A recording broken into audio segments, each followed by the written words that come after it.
Welcome back. Today is the 135th anniversary of Arbor Day. It's a national holiday traditionally spent volunteering in the community to plant and care for trees. Of course, this year is different with all of us at home, but you can still celebrate, and we have some ideas for you coming up.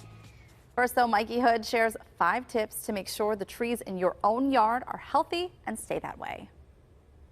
So springtime's a great time to get your bearings around the land and area around your trees and your shrubs. One of the biggest things that causes problems going through the year is your trees being waterlogged or too close to water.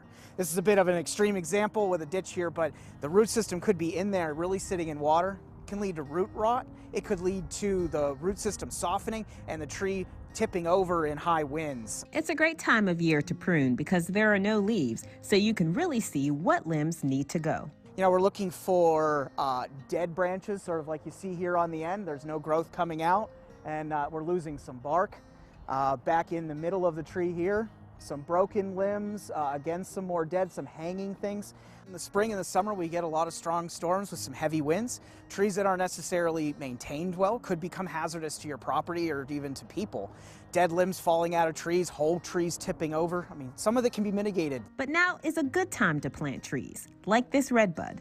Here through the next month or month and a half, the weather is going to be cooler, and the trees won't get quite as shocked if you try to plant them in such hot weather. Bringing a tree in about this size, you know, you want to have a good size dig out spot about twice the size of the root ball of the tree that you have, planted at about the same height as the natural ground is, and then using a little bit of mulch but not close to the trunk there can help protect the tree if we do get a little bit of dip in cold weather.